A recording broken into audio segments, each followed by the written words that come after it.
Students, this question was asked in NEET 2024 from the chapter Gravitation. The mass of planet is 1/10 of that of Earth, and its diameter is half of Earth. The acceleration due to gravity of the planet is, we have to find out. Okay, students, suppose this is Earth, okay, and this is the other planet. Then suppose this is the body. This body. Let us keep it here above Earth, okay, and this is mass of Earth, and this is, say, radius of Earth, and here we may write here mass of planet and radius of planet. This is the radius of the planet, this is the radius of Earth, and this body is, let us imagine the body to be above the Earth and above the planet. We will compare both the cases. ठीक है student, तो जो ये बड़ी होगा, ये इसका छोटा m ले जाते हैं इसका मास, ठीक है। इसका वेट अर्थ में कितना होगा, अर्थ में होगा इसका mg हो जाएगा इसका वेट, और g मतलब g ऑफ अर्थ, और यहाँ हो जाएगा वो mg ऑफ प्लैनेट, ठीक है। ये हमको पता है स्टूडेंट, यही होता है weight mass into acceleration due to gravity. Okay student, और ये जो होता है वो क्या होता है, force of attraction of earth on that body which is given by Newton's universal law of gravitation. वो क्या होता है स्टूडेंट, हमको पता है F equal to capital G m by R square, जो कि m एक जो बड़ा बड़ी का मास है, छोटा बड़ी का मास m है, और r है रेडियस ऑफ द से प्लैनेट हियर और earth here, and g is the universal force of gravitation. ये हमको दोनों अर्थ और प्लैनेट के अलग अलग लिखना पड़ेगा, ठीक है स्टूडेंट।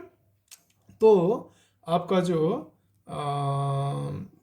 ये जो होगा F equal G mm by R square, इसको हम कैसे लिखें, यही होगा आपका मास इंटू ग्रेविटी। ये जो वेट होगा gravity of earth equal to बन जाएगा G mass of earth into mass of the small body divided by radius of earth square.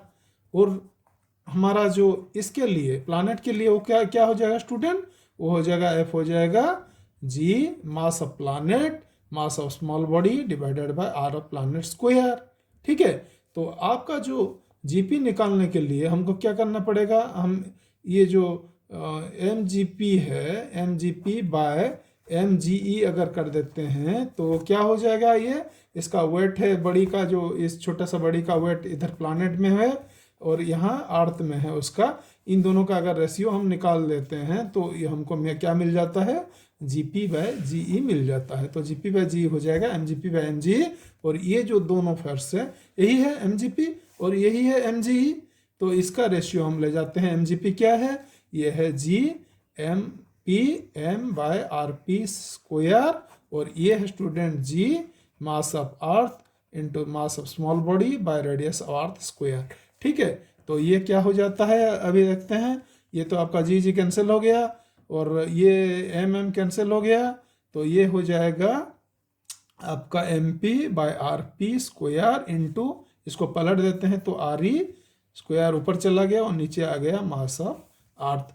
तो ये हम ऐसे लिख सकते हैं mass of planet by mass of earth into radius of earth square by radius of planet square, और ये हम ऐसे लिख सकते हैं MP by ME into RE by RP का स्क्वायर। अब देखिए यहाँ दिया गया है mass of planet is 1/10 of the earth, ठीक है। तो mass of planet by mass of earth क्या हो गया स्टूडेंट, 1/10 हो गया।